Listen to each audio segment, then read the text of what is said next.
the opinions of KYOK Radio, its sponsors, staff, or management. When you walk out on that field today, ask yourself this question. More talented, game time. More talented, game time. More talented, game time. More talented. Let's go. We ready. We ready. We ready. We ready. I'm going to the house. I'm going to the house. When I step on the field, I send one message. And this is what it feels like. This is what it feels like. Ball is getting hit. That's it. It's gonna be football now. More talented. Game time. More talented. Game time. More talented. Game time. More talented. Let's hunt now. Let's hunt now. Let's go. Let's hunt. We ready. I'm going to the house.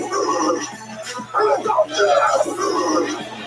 We're talking about the Jets like we're talking about the Saints. You know, all this, how we the Miami Heat of football. Yeah. The bottom line is you got to buckle up the chin straps. It's embarrassing. Yeah. Don't disrespect the game like that. There's too much crying from him. He's a man. He can be a kid just like us. He's a man. You ought to make the big money. He's a man. I'm proud of you step on the field, man. That's war out there. When I step on the field, I send one message. This is what it feels like. Oh, my bad. Your bad don't work in my world. More talented. Game time. More talented. Game time. More talented. Game time. More talented. Let's go. Let's go. Let's go. We ready. I'm going to the house. I'm going to the house. It's a wrap. Game over. No, this game is not over. It's just getting started right here at the lunch break on the legendary KYOK and the all-new 92.3 FM. I'm AJ Jones doing a live show on the road today and glad to have modern technology and be able to do it as if I'm still in the studio. Big shout out to TJ checking us out from the Greens Point area in Houston and wherever you might be listening from. We appreciate you. Again, if you're live on the legendary KYOK AM 1140, hey, what's going on? If you're checking us out on 92.3 FM, what up, though? And if you are streaming live on KYOKradio.org, anywhere from around the world, hey, what's happening? And then, of course, I've been telling you guys that if you've been checking us out on social media, as of Tuesday, I'm not going to be broadcasting on my Facebook page. I will be broadcasting from the KYOK radio page. So just go right over, put KYOK radio in your search engine, click like, and you want to follow that page because you'll be able to keep up with not just what goes on the lunch break, but in all the great shows that we have right here on the legendary KYOK. And you can also go to the Lunch Break Sports Talk. I can't even talk. You can go to the Lunch Break Sports Talk Show page on Facebook. Click like there. You can catch the show there as well. And don't forget, we're on YouTube. So just look for The Lunch Break with AJ, The Lunch Break with AJ on YouTube, and you can keep up with all the live happenings right here on the show. So that's what we're doing today. It's Freestyle Friday, and man, I tell you what, I am ready to freestyle. Lot of great games again last night in the NBA. Great games last night in the NBA. What's up with Milwaukee and Miami? Last year, it was Miami getting rid of Milwaukee. I think they beat them, 4-2? What was the run? 4-3, 4-2? But anyway, that was in the bubble. Somebody say we ain't in the bubble no more. You ain't in Kansas, Dorothy. Man, Milwaukee has made some changes to their lineup, to their roster, and now they are running the Miami Heat out of the gym. One of my colleagues said the biggest difference, Drew Holiday for Eric Bledsoe. Drew Holiday for Eric Bledsoe. You now have a point guard who can score the basket.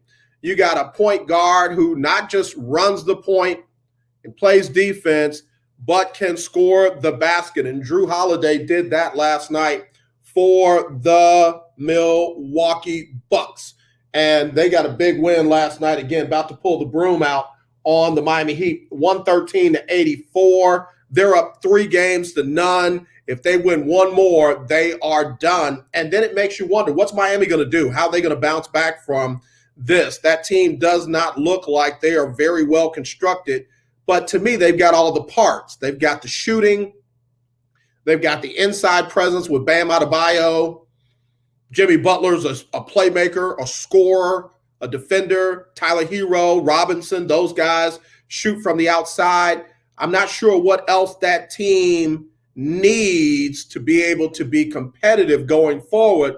But rumor would have it, and you heard it here yesterday on the lunch break, that they may be in the market for one Kawhi Leonard. If things don't work out in LA, they may make a big, strong push for Kawhi Leonard to try and get him down there in South Beach. And I will tell you, Kawhi Leonard with Jimmy Butler, Bam Adebayo, Tyler Hero, Robinson, that changes everything. That changes everything. So anyway, it's not done yet. They still have 4 more chances if they can get a win in their next game.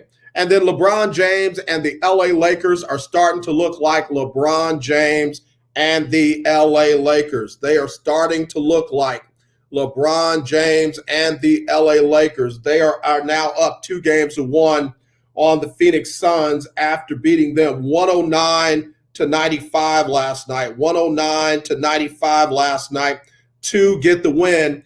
And let me just say this for everybody who was not impressed with LeBron's stats last night.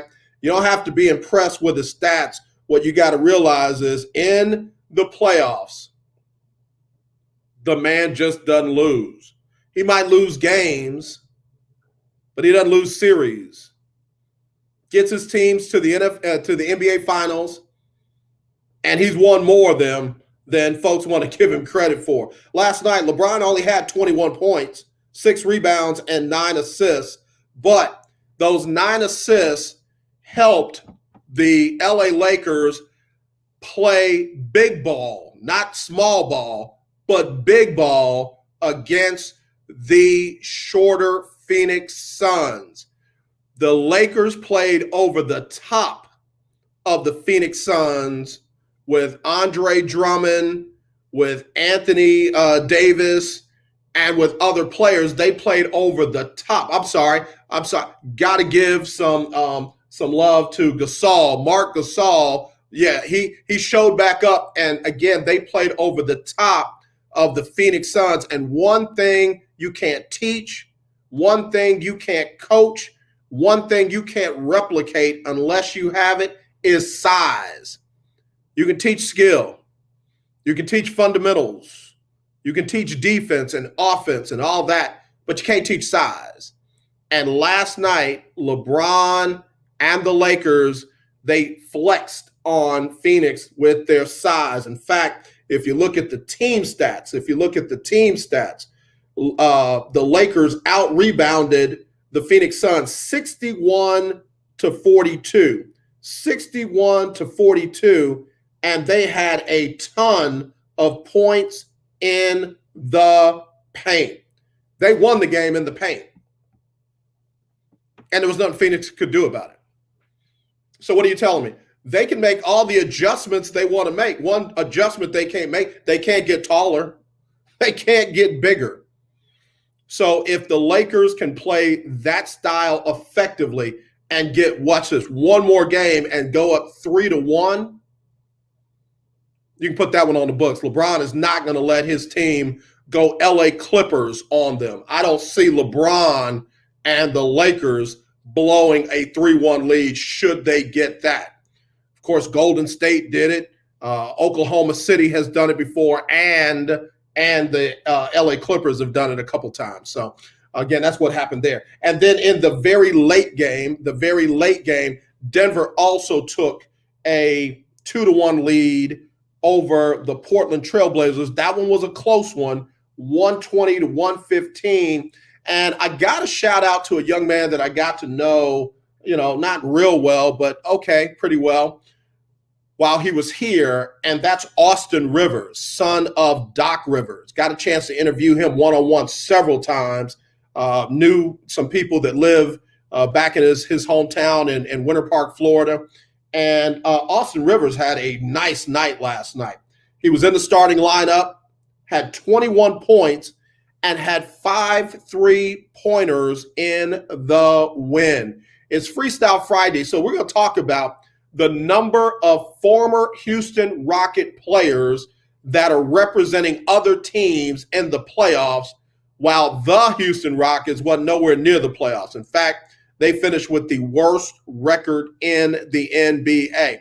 Kind of puts me in the mind of, I don't know, the Houston Texans and how they have a bunch of guys that will leave Houston and go on and get championship rings in other places. I don't understand it. I'm going to figure it out one day, but today ain't the day. Today ain't the day. All right, let me take my first break. We're going to have special guest Valencia King, host of Real Talk Sports and The Dialogue, joining us very shortly. Just got a message from her saying that she's going to be dialing in real soon. Stick and stay right there. It's Freestyle Friday on the lunch break on the legendary KYOK and the all-new 92.3 FM. In Jesus Christ, we are victors and not victims. We are the head and not the tail. We are above and not beneath. We depend on God alone and not the world systems.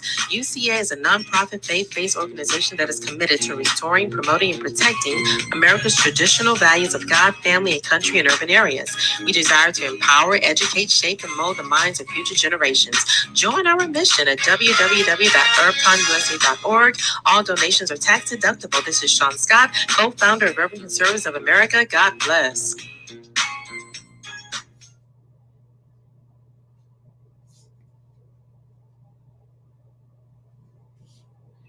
And stay right there. We're trying to get another commercial. I got to play queued up. Be right there in just a second. Have that one queued up for you in just 1 second. And there we go. When Lieutenant Governor Dan Patrick went to the Capitol, he took an old friend, Jim Crow. Now old Jim Crow sits on Patrick's shoulder, calling the shots. For Patrick and Governor Greg Abbott and Speaker Dade Phelan, they are pushing racist Jim Crow-style voting laws that steal our rights, prop up white supremacists, and tear down our democracy. They want to turn the clock back, way back to a century ago when Jim Crow and white supremacists controlled our lives, ruined our lives, took our lives. They say it's reform and ballot security, but we know better. It's discrimination and racist voter suppression. We won't go back. We won't let Dan Patrick and the racists he walks with steal our votes and destroy our country. Call 512-463-0001. Tell Dan Patrick to get Jim Crow off his shoulder and end his racist attacks on Texas. Paid for by the Texas Justice and Education Fund. All right, y'all. We're back here on the lunch break on the legendary KYOK and the all-new 92.3 FM. It is our Freestyle Friday. Little Delaware State HBCU marching band. Let me get our special guest in here. Hey, hey.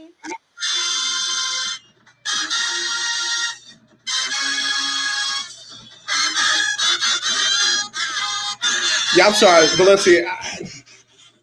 I get to hearing that HBC marching band stuff, and it makes me want to do stuff. It makes me want to do what I do. How you doing?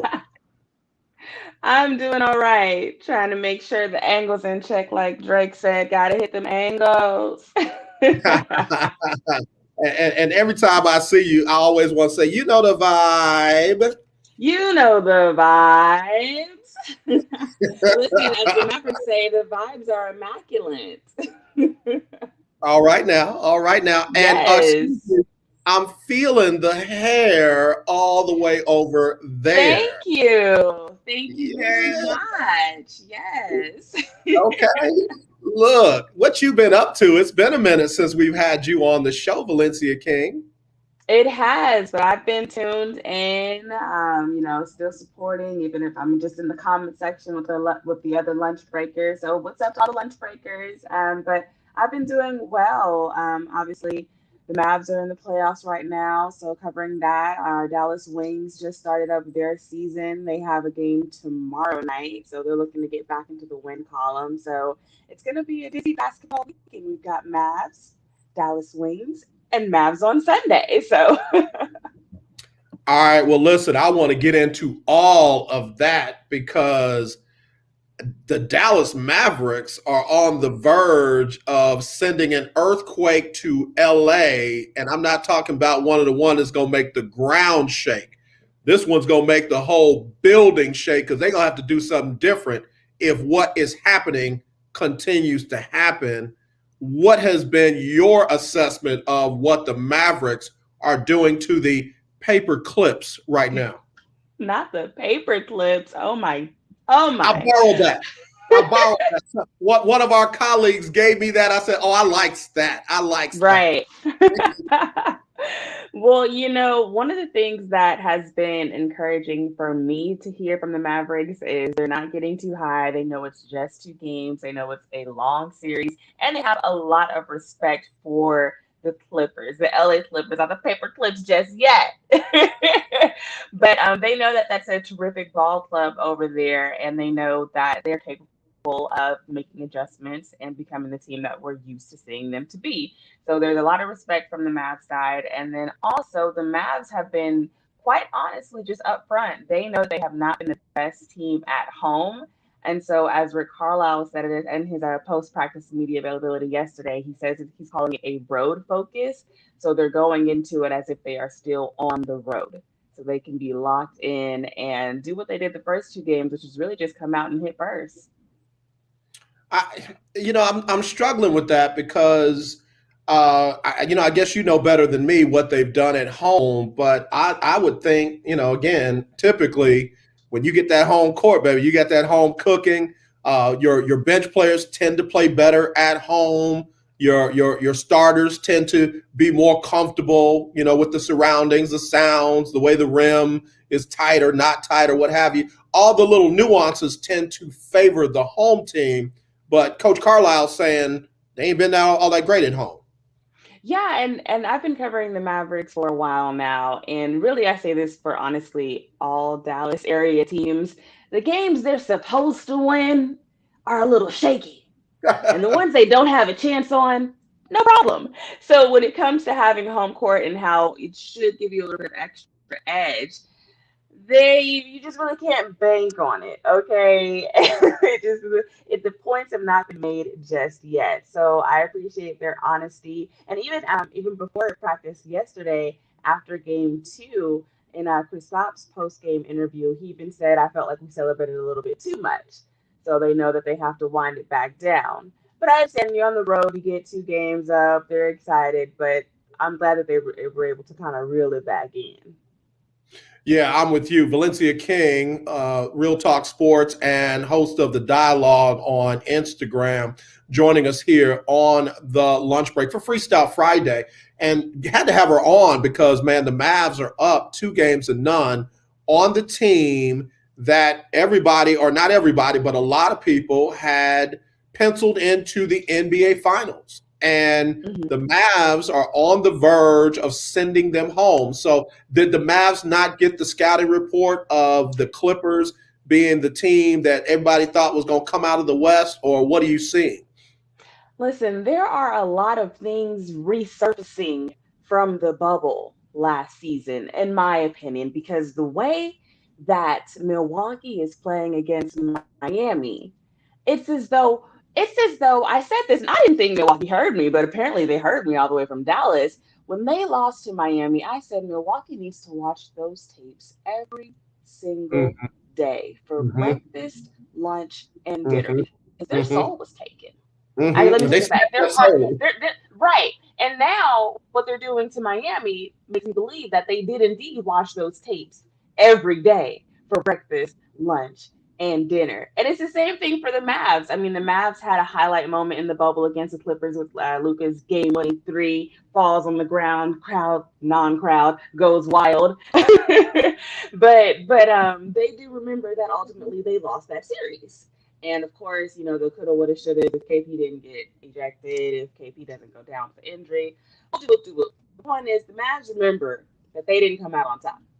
And a little birdie, word on the street is, I don't want to, speak for no teams or anything, but the word on the street is that the Clippers tanked a couple of games to get matched up with the Mavs towards the end of the season.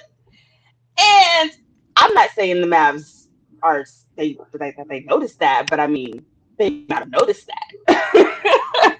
So it's like, not only did you beat me in the bubble last season, you purposely want to match up with us again because you're just that confident that you could beat us again. I think they might have heard a couple of things. Yeah, the word on the street is that the Clippers wanted to avoid a first round matchup with the LA Lakers in their own building. So there's no, the Lakers have the home court advantage in the Staples Center, period, whether they're the home team or not. So the Clippers didn't want that smoke. So apparently what they did was they didn't play as hard in the last couple of games, dropped down one spot in the standings. And now you have the number 4 seed Clippers taking on the number 5 seed Mavericks. And supposedly that was a more preferable matchup for the LA Clippers. Well, I say again, somebody forgot to text that over to the Mavericks because all they've done is go out and take 2 of them in LA and are up 2-0, heading back into Dallas tonight. At 6:37? No, it's a late game tonight, right? It's a late. It's don't remind me. Don't remind me. It's not that 9:30 game that they've been throwing in there during the week. Like, what is the NBA even thinking with that 9:30 at night in the middle of the week? Listen, the NBA, love them. Still a lot of questionable decisions here. But yes, 8:30 Central Standard Time, Mavs tip off for game number 3 in Dallas tonight against the Clippers, and they are obviously looking to go up 3-0. We know the Clippers don't want to go down 0-3, so we just might have a good game. Yeah. Valencia King, Real Talk Sports, The Dialogue, joining us right here on the show. Valencia, before I got to take let me do this. Let me go ahead and take a quick break. And when I come back, I want to talk about an unsung hero not named Luka. The greatest just said Luka ain't scared of the brothers. And he ain't lying. Greatest ain't lying. Luka ain't scared, but there's somebody else coming off the bench who look like he ain't scared either. And we'll do that when we come back right here on the lunch break on the legendary KYOK. When Lieutenant Governor Dan Patrick went to the Capitol, he took an old friend, Jim Crow. Now old Jim Crow sits on Patrick's shoulder, calling the shots. For Patrick and Governor Greg Abbott and Speaker Dade Phelan, they are pushing racist Jim Crow-style voting laws that steal our rights, prop up white supremacists, and tear down our democracy. They want to turn the clock back, way back to a century ago when Jim Crow and white supremacists controlled our lives, ruined our lives, took our lives. They say it's reform and ballot security, but we know better. It's discrimination and racist voter suppression. We won't go back. We won't let Dan Patrick and the racists he walks with steal our votes and destroy our country. Call 512-463-0001. Tell Dan Patrick to get Jim Crow off his shoulder and end his racist attacks on Texas. Paid for by the Texas Justice and Education Fund. In Jesus Christ, we are victors and not victims. We are the head and not the tail. We are above and not beneath. We depend on God alone and not the world systems. UCA is a nonprofit faith-based organization that is committed to restoring, promoting, and protecting America's traditional values of God, family, and country in urban areas. We desire to empower, educate, shape, and mold the minds of future generations. Join our mission at www.urbconusa.org. All donations are tax deductible. This is Sean Scott, co-founder of Urban Conservatives of America. God bless. All right, y'all. We're back here on the lunch break on the legendary KYOK, all new 92.3 FM and streaming live on KYOKradio.org. It is our Freestyle Friday, and who better to freestyle with than my niece? Not by birth, but by love. I'm telling you. We family. Can't nobody tell me otherwise.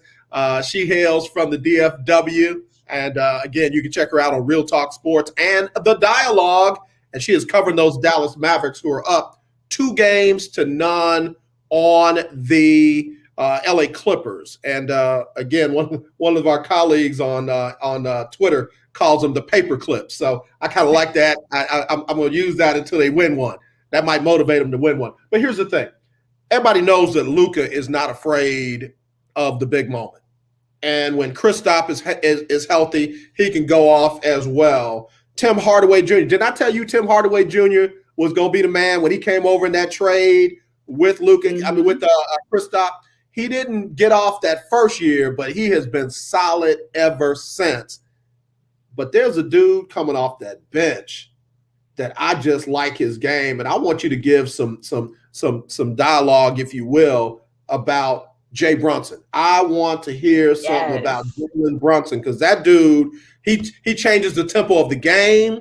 He's not afraid to take it in the paint, and if you drop off of him, he's going to hit you in your face with that jumper. So what are we seeing with this young man? Yeah, JB is a baller through and through, and he's not new to professional basketball. His dad played in the league, and in college he has 2 championships, I believe, from college. So he's ready for the big moments. And I got to shout out Jalen Brunson, because he is the one that coined the vibes are immaculate for the Dallas Mavericks. So, you know, we're just feeling tonight. You see, I got on my MFL Strong shirt today. You know, gonna be rocking my Maverick blue to the game tonight. Gotta support the home team. But JB, he's just evenly killed. You know, he like you said, he's not afraid of the big moments. He just kind of coasts. He knows when to turn it on, when to turn it off. He knows how to make the right plays. If the shots aren't falling, I'm going to the rim. Let me just pause right there. He's not afraid to attack the rim. I know we've seen players throughout the history of basketball where it's like, okay, if your shot's not falling, drive. But you won't. Especially if you a big, you know, and JB just get out there and do the daggone thing. So Jalen Brunson is definitely all of the players are a key to the Mavs' success, but JB, he just really plays his role well, and he knows how to execute. And that, I think that's honestly why, and I'm a JB fan, but I'm honestly such a Trey Burke fan as well. But Trey Burke was big. Yeah. Yeah, I was gonna say I was, you know, kind of missing Trey. But when I've been watching what JB has been doing, it's like, oh, that dude ain't scared of nothing right there. He was ready for this moment. Yes, absolutely. Now we can recall what Trey Burke did for the Mavs down in the bubble, and you can't knock his game. Trey Burke got game, but I understand why his minutes are skewed in comparison to Jalen Brunson, because they just do a little bit different things for the team when they're out there on the court. Now, of course, Trey Burke is always going to be ready when his name is called, but it kind of just reminds me of when Yogi Ferrell came in for the Mavs. He literally said, I studied everything that JJ Barea did, literally everything. And he became that second role, especially when JJ Barea got hurt while they were on the team at the same time. And I feel as though Jalen, I don't know if it's consciously or subconsciously, does what we used to always get from JJ Barea. He just comes in and gets the ball rolling. Gotcha. Valencia King, Real Talk Sports, the dialogue, joining us here on the lunch break. I'm talking about a young man off the bench, Jalen Brunson, who has been a great, pleasant surprise. There is not a lot of drop-off when they go to their backups. And that's typically where you see a lot of teams lose leads and not be able to pull away from teams. And when you got a guy like him that can come in and again, just kind of control the tempo and make some things happen. There's another guy that comes off the bench that does that, and I know you have talked to him plenty of times, and that's Jay Rich. What's up with him? Yeah, you know, I was just thinking about Jay Rich because there are no egos on this Mavs team. And if there are, they hide them well. Because Jay Rich, if you've been following the Mavs season, was starting for the Mavs. Up until Timmy started doing what Timmy do. You know, there was a few injuries, so the lineup, Ricardo was never afraid to change up a lineup, especially because the Mavs had to deal with COVID injuries for a long period of time. But Jay Rich is now in that second unit, whereas before he was a starter. And he still was another one that, if you listen to him talk about his game, he's his own worst critic. He's his own best Mm-hmm. cheerleader. You know, he's going to make Mm-hmm. sure he does the work for himself to be able to be proud of what he's doing out there for himself. So the fact that Carlisle is able to change these lineups, take starters from being starters to coming off the bench, because let's not get this twisted. Mav's second unit can be starting on other teams. They really could. They really could. I know several teams that would put it this way. The Clippers wish they had Jalen Brunson right now. They wish they had him as a point guard right now. So, yeah, I agree with that. Willie Cauley-Stein has brought in some real good, solid minutes off the bench. And again, he's a big that kind of slid under the radar when you had all these teams trying to play small ball and that, that killer lineup that Golden State used to play. And again, I said it before you came on, you can't teach size. You can't coach size. You either have it or you don't. And Willie Cauley-Stein comes in and extra rebounds. He got 6 of them in the last game. He contests shots. He makes it difficult for the Clippers to try and get the momentum that they're trying to get. Oh yes, and Willie, one of his nicknames is of course Trill, and that just kind of describes his game. Off night, on night, he's gonna go out there and give you his all. And what I appreciate about the Mavs is there was a point where I wouldn't say Willie was having off games, but he just wasn't Willie. But even in those moments, no matter who the player is, the Mavs are always encouraging their guys to shoot or get the rebound or whatever have you. Like even I believe it was Dorian Finney-Smith yesterday after practice media availability when he was asked about Tim Hardaway Jr. And he was saying we're gonna tell him to shoot until he get cold, but we don't think he's going cold. And that's just the attitude that this Mavericks team has for each other. So when it comes to Willie, he's going to be out there doing what he can for this team. I mean, his nickname is Trill, man. He gotta keep it Trill. All right. So that's basically the bench play that you've been getting. Let's talk about the starters. In the last game where the Mavs beat the Clippers 127-121, you got 39 from Luka. You got 28 from Hardaway Jr., and he was 6 for 8 from 3. How big is Hardaway Jr.'s contribution to this team down this stretch? It's a vital key for this team's success that we're seeing right now. This was a few weeks ago. Rick Carlisle, of course, as always, is going to be asked about his lineup changes because he does make them without question, without hesitation. Right. And so when he was asked about Tim Hardaway, whether it was coming off the bench or starting, he basically said the first time this season when he was asking Tim to go to the bench or come off the bench, I should say, he said before he could even ask, Tim Hardaway was like, whatever you need, coach, whatever you need, it's fine. Whatever you need, and that says a lot for how the conversation went.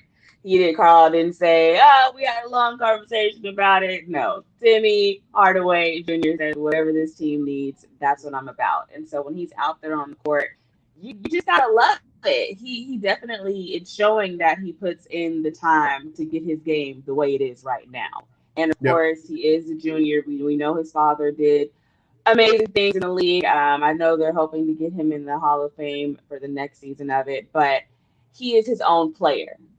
And he has made that very apparent with his own style of game. And one thing that you just can't deny is the work that he puts in. And like you said, when the trade happened between New York and Dallas and he came over with KP, you're absolutely right. You can't go from New York. I don't care what New York's record was. It's New York. It's Madison Square Garden. I am a Stara, okay? That's how it is. And so whenever they came over here, right, at first season, those adjustments had to be made, but then he started getting back into what we know him to do. And that's just where he is right now to me. I feel like he's back in his Amastara. Yeah. That's what's up. As I look at along his stat line, shot over 50% from the field, shot over 50% from 3. If I had to have any kind of criticism, got to shoot better than 50% from the line. But, I'm not about to trip off of that. But the fact that he's getting in those defensive passing lanes, getting those steals and grabbing other opportunities for his team is just solid, is just solid stuff. So when you go from Hardaway Jr., then of course, you got to go down to Kristaps Porzingis. And I know he's healthy. He's given it all he has. You can see kind of when those shots are dropping early, it's going to be a good night. But it almost looks like he kind of gets down on himself when those threes are not falling early. What are you seeing from your standpoint covering the team the way that you do? Yeah, I want to pause on KP for one moment because you mentioned the free throws, and Carlisle did address that. Okay. because I'm with you. It wasn't just him; it was the whole team. Like, it was just, what are we doing? They're free. Yeah. Take them. Yeah. Yeah. And so Carlisle was just asked about, how do you kind of practice free throws to stimulate in-game situations, and he was saying that they did spend extra time on that after practice. And he said there are ways that you can kind of stimulate those in-game situations, but I think one of the things is doing it after practice when you're a little bit more on the fatigue side and just, practicing the repetition of it all. So hopefully we can see the difference and we don't see that again, because the Mavs are not a bad free throw shooting team. That was just kind of off. I was just watching the game like, are we trying to get it away? Is that what they we're were doing? barely over 50%, and yeah, they won by 6, but it could have been a blowout if they just hit 70% of their free throws. So. Exactly. So, and they got a shout out to Jay Rich, who was clutch with the free throws. His routine was down pat. But yes, back to KP. When his three ball isn't falling, does he get discouraged? I think KP is just wanting to be in the flow of the game a little bit sooner. And that's another thing that Carlisle has talked about, is making sure he gets his touches. And I think we saw a little bit of a difference between game 1 and game 2. Now, say what you want about the fine and where he had to go to get his mind together, I don't know. But I saw a little bit of a difference between game 1 and game 2. And so hopefully, since the Mavs are at home, even though they're going to have that road focus, as Carlisle calls it, hopefully there is still a little bit more of, that continuity and that flow of the game for them, that he knows the spots where he likes to get his touches at and he can get involved a little bit sooner, because you can't really guard KP. So we got to use KP. It's just like, I know the Clippers have Kawhi, PG, some unguardable people there too. But KP's like 7'3". He's a unicorn. He can shoot from wherever. Oh yeah, and he can drive to the rim. So we gotta use it. That's what I'm talking about. That's where that home cooking comes in, and a guy who might not be as comfortable on the road should have that just extra little piece of, okay, I do this all the time. I do this majority of the time. This is where I work out. This is where I practice. This part of the court ain't mine. This one is, though. And of all people should be able to benefit from that should be KP, Kristaps Porzingis. Mm-hmm. You're absolutely right. You're absolutely right. There's no question around it. So if we get into tonight's game and we don't see him getting in the flow of the game, getting him shots, there's going to be questions about what had happened was. Yeah. Valencia King, Real Talk Sports, also the dialogue on Instagram. So I know you only know what they tell us, and man, Coach is one of those who's an expert at it. Are you hearing anything about KP's health? So anytime that Carlisle is asked about it, he'll give what seems to be a straight up answer. But like you said, Carlisle is a pro. Okay, Carlisle should be in Hollywood somewhere because he knows how to handle the media. And I'm still saying we've never seen him and Jim Carrey in the same room together, so maybe he already is Hollywood. Break that conspiracy right there. Ain't seen them nowhere together. Nowhere. So yeah, to your point, whenever Carl is asked about the health of KP, he gives a straightforward answer if he's, been doing good or if they're working on stuff, or he'll say, well, I haven't talked to, I believe Casey is one of their main coaches in that area, so I haven't talked to him yet. But the main thing that has been questioning health lately for the Mavs is Maxi Keebler. And okay, I was going to go to him. Yeah, I'm getting walking. Yeah. But let's do this. Let's take a quick break, and when we come back, give me what's up with Max, because Max they need him. Max grabs rebounds, Max clogs that paint. Max does a lot of things. So let's get to him next, especially from a health standpoint. We are the Lunch Break Sports Talk Show here on the legendary KYOK and the all new 92.3 FM. It is our Freestyle Friday. I've got Valencia King joining me from Real Talk Sports and the Dialogue. Hey, if you want to get in today, I'm not in studio, but you can hit me up. You can text me 832-403-5005. That's 832-403-5005. Text me. I'll read your text messages on the air. If you want to post something on social media, you can do that, and I'll be sure to put it in the video feed if it's apropos. 2814. That's in studio. 832-403-5005. It's the lunch break on the legendary KYOK. In Jesus Christ, we are victors and not victims. We are the head and not the tail. We are above and not beneath. We depend on God alone and not the world systems. UCA is a nonprofit faith-based organization that is committed to restoring, promoting, and protecting America's traditional values of God, family, and country in urban areas. We desire to empower, educate, shape, and mold the minds of future generations. Join our mission at www.urbconusa.org. All donations are tax deductible. This is Sean Scott, co-founder of Urban Conservatives of America. God bless. When Lieutenant Governor Dan Patrick went to the Capitol, he took an old friend, Jim Crow. Now old Jim Crow sits on Patrick's shoulder, calling the shots. For Patrick and Governor Greg Abbott and Speaker Dade Phelan, they are pushing racist Jim Crow-style voting laws that steal our rights, prop up white supremacists, and tear down our democracy. They want to turn the clock back, way back to a century ago when Jim Crow and white supremacists controlled our lives, ruined our lives, took our lives. They say it's reform and ballot security, but we know better. It's discrimination and racist voter suppression. We won't go back. We won't let Dan Patrick and the racists he walks with steal our votes and destroy our country.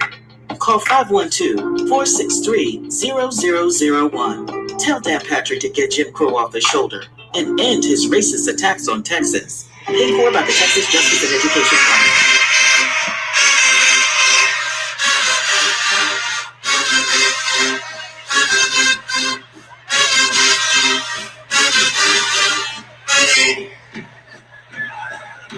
Valencia King, we getting turned up right here on the lunch break on the legendary KYOK and the all new 92.3 FM. I'm AJ Jones, Freestyle Friday. I'm giving love to those Southern University Jags. They are the SWAC champions in baseball. I got my Southern shirt on in honor of our program director who graduated from Southern. Also, a good friend of mine, Dr. Kim Negrete, graduated from Southern.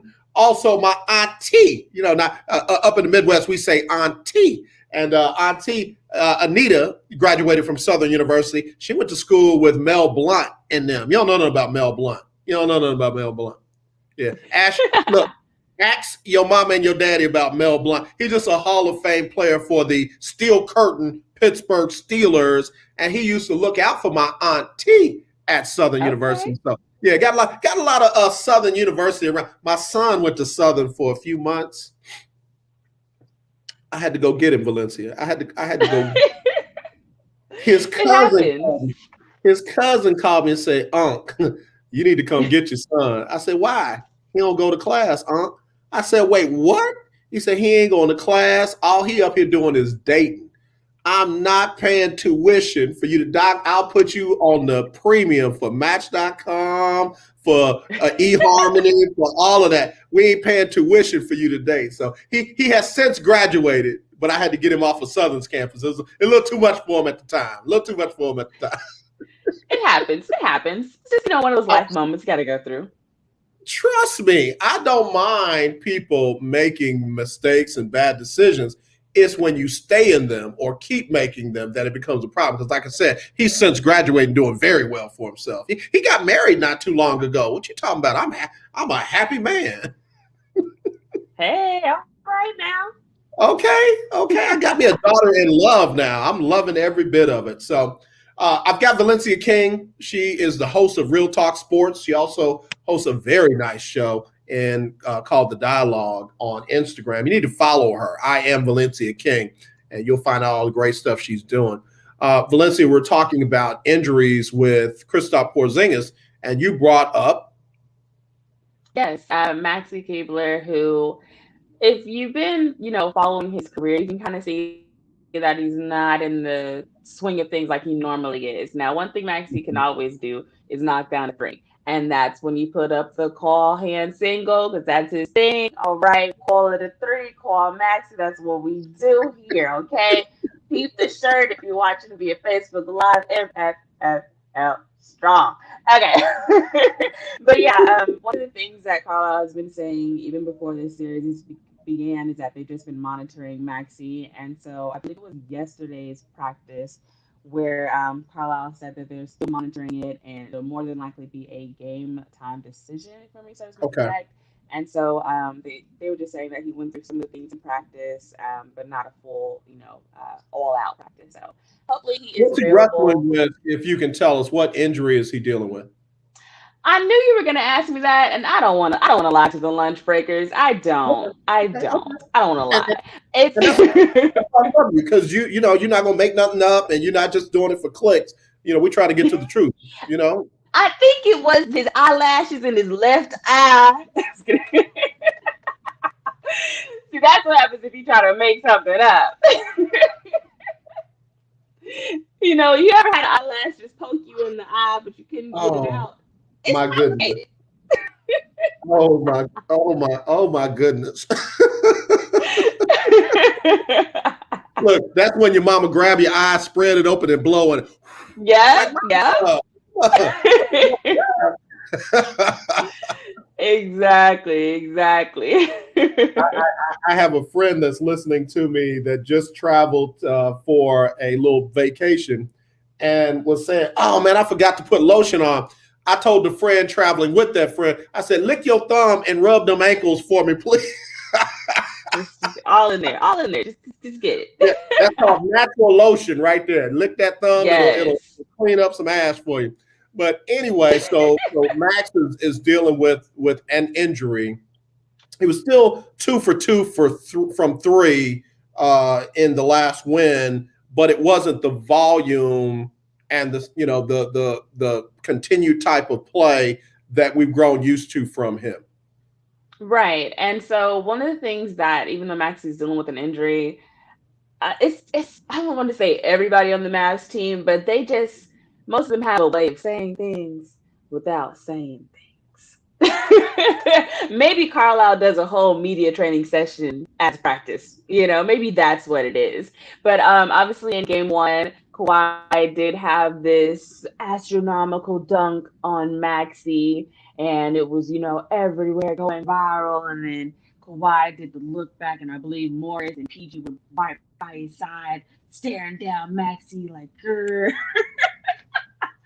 And so, of course, Maxi was asked about that play before heading into game two. And Maxi had said, well, the situation was he had already had, I believe, 3 fouls at the time, so he didn't want to pick up another one.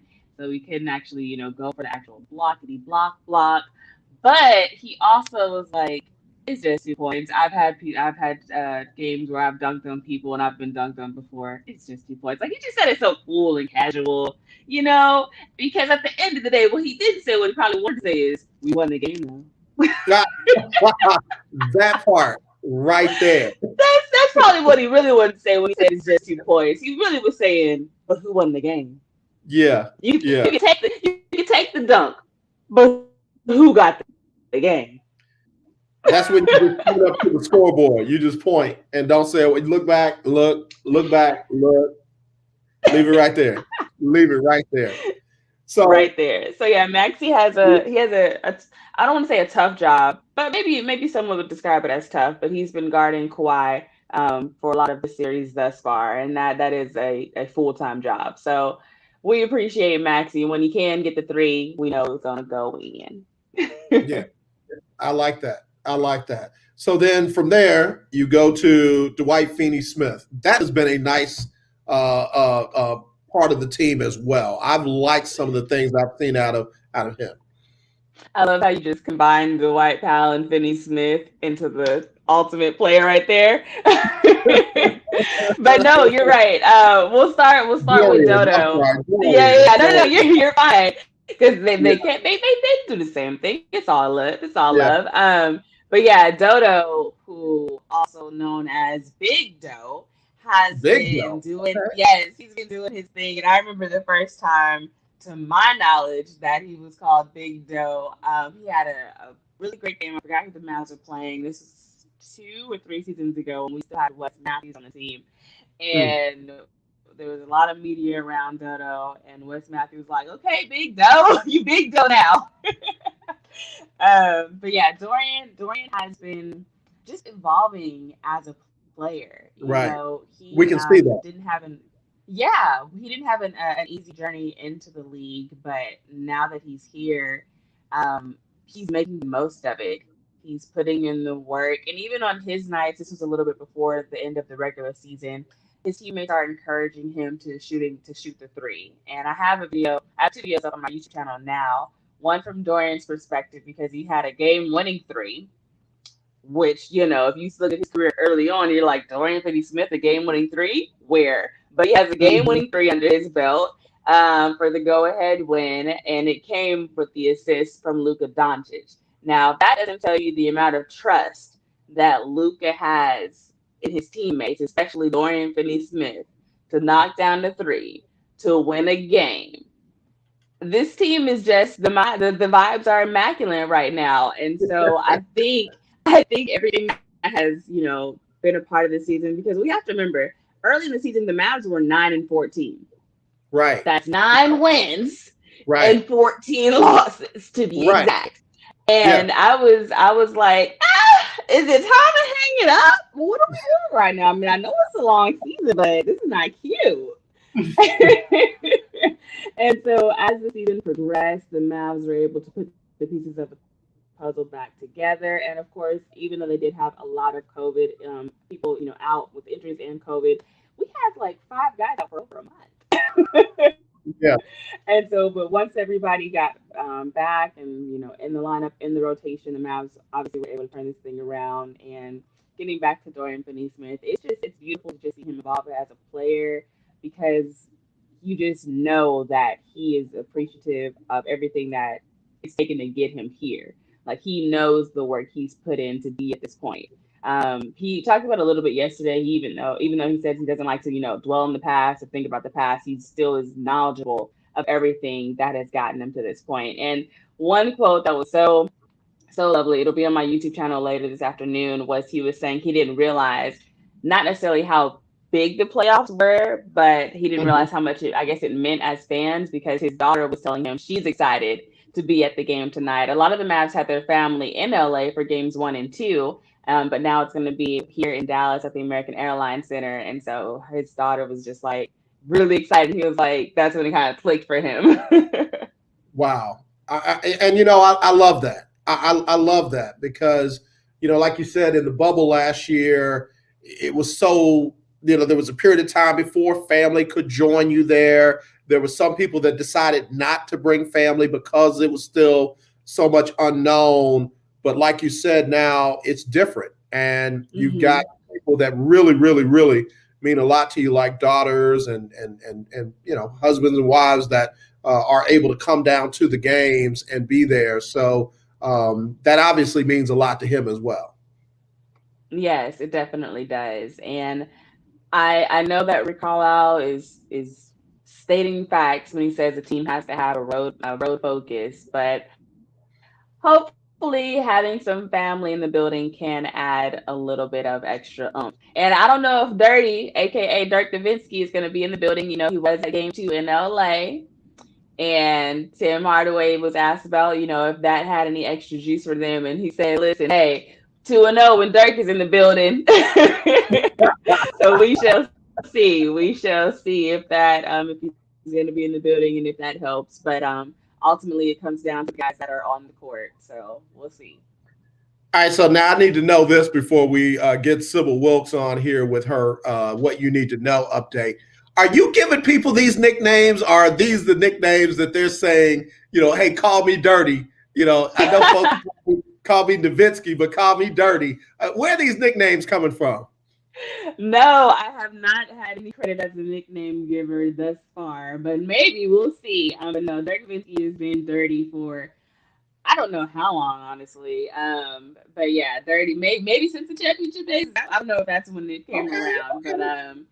yeah. Listen, They call him dirty, and then like I said, Big Doe's been around for a couple of seasons. Jay Rich, I don't know if that's really a nickname, but he prefers Jay Rich. He said he prefers Jay Rich over, Joshua or yeah, Josh. yeah, yeah, So, yeah, yeah. I just, I just got to keep quoting, God's are immaculate right now. So hopefully we can say that after midnight tonight. Right, right, right. All I remember is anytime Dirk would hit a game winner, he'd say, "Take that with Say that with you." you. Yes, yes, yes, yes. I We love got it. I love Valencia it. King, Real Talk Sports, joining us on the show. I got to take a quick break and get Sybil Wilkes on with what you need to know, and then we're going to take it over into the second hour. Big shout out to Keith Hennick, Clentine, January, Lester Jordan, Natasha Marie, all tuned in. Several folks have texted me. Big shout out to y'all as well. Thank y'all for tuning in on Freestyle Friday. I'm calling this the road show because I'm not physically in the studio, but hey, listen, we still get it in. So let's get Right. Sybil Wilkes on with what you need to know for the next couple of minutes. And when we come back, we'll hit the top of the hour right here on the lunch break on the legendary KYOK and the all-new 92.3 FM. Don't forget, It's Sybil 832. Wilkes with what you need to know. Today is Friday, May 28th, 2021. Number one, this weekend marks 100 years since the race massacre in Tulsa, Oklahoma. It's been called the single worst incident of racial violence in American history. The attack, carried out on the ground and from the skies, killed and injured thousands of black people and destroyed the Greenwood district known as Black Wall Street. What happened 100 years ago brings forth the need to set the record straight via reparations, school history classes, and more. Number two, Black Voters Matter co-founder Cliff Albright has a new podcast, Black Power Revisited. We'll feature politicians, community organizers, and more of those who are dedicated to building power in Black communities. The inaugural episode features the first Black female mayor of St. Louis, Tashara Jones. Read more about the new podcast in today's newsletter. Number three, President Joe Biden has ordered the U.S. intelligence community to redouble its efforts to get to the bottom of the origins of COVID-19. This after a new report raised questions about whether the virus originated in a lab in Wuhan, China. In a statement, the president gave the intelligence community 90 days to research the origins of COVID-19 and report back to him. More than 3.4 million people worldwide have died from COVID-19, including almost 600,000 people in the United States.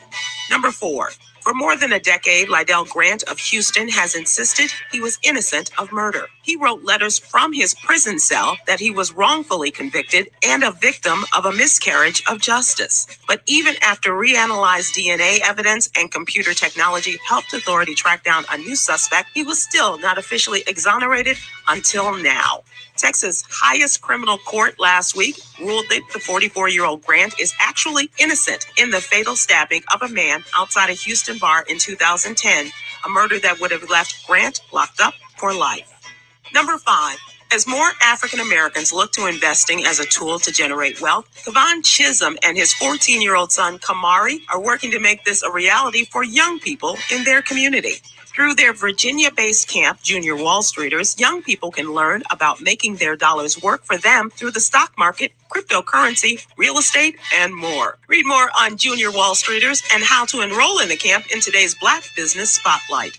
Here's your daily inspiration from Yogi's Jewels. Life is a series of choices. Choose wisely. Thank you to our What You Need to Know partners, Alpha Kappa Alpha Sorority Incorporated, Black Voters Matter, and the Salute Them Awards presented by Cafe Mocha. To subscribe to my free daily newsletter, please visit SybilWilkes.com. Be informed, be empowered. All right, y'all. We are KWWJ, Conroe, Houston, and It's Sybil Wilkes with what you need to know. Today is Thursday, May 27th, Sybil, 2021. Number one. stop, Sybil. You're doing too much now. Listen, we are KYOK, Conroe, Houston, AM 1140, 92.3 FM, and streaming live on kyokradio.org. Let me play our disclaimer and we'll be right back. The views and opinions expressed on all radio shows broadcast on KYOK are entirely those of the hosts, guests, and callers, who are entirely responsible for all show content and do not in any way reflect the opinions of KYOK Radio, its sponsors, staff, or management. All right, y'all. We're back here on the show. I'm AJ Jones. I got Valencia King, and we are doing our thing. She's sitting in with me for the day. I appreciate her. Taking a little time off from Real Talk Sports and the dialogue. And talking about NBA playoff basketball, specifically right now, the Dallas Mavericks, because they're up 2-0 on the LA Clippers, who a lot of folks thought might represent the West in the NBA Finals. Not looking like that right now. Would be very interesting to see if the Mavs can go up 3-0. Those two teams will meet tonight in Dallas at 8:30.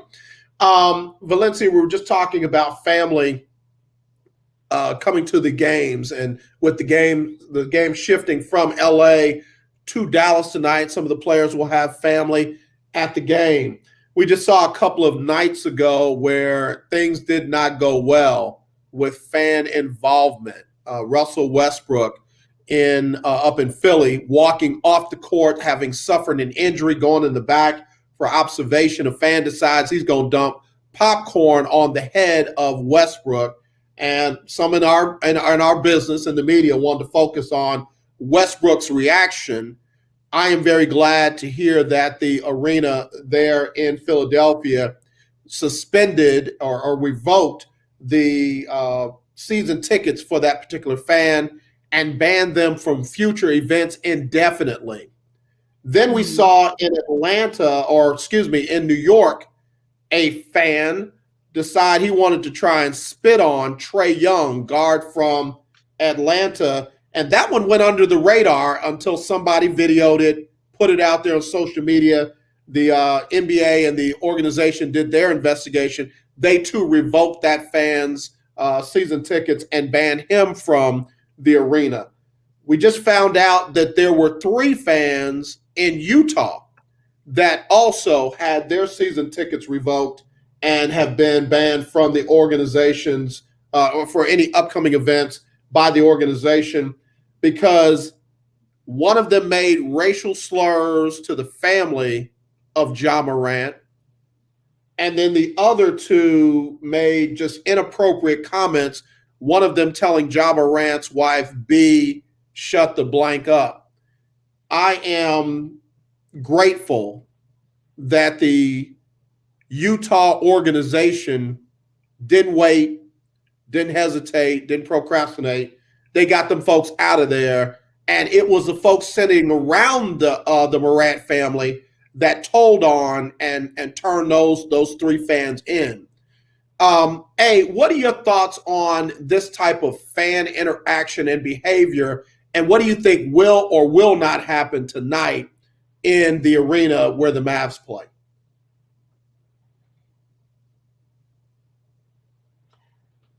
What do I think about these type of fan interactions? Well, what can I say on radio? They're uncalled for, they're unnecessary, they're ignorant, they should not be tolerated. I mean, I wouldn't even say. And one of the players, excuse me, also a former Maverick, Justin Anderson, he's like, yes, suspend the player or suspend the fans indefinitely, but where are we able to press charges? Because if you do this on the street, this is an assault. Right. Exactly. So where we need this to go further.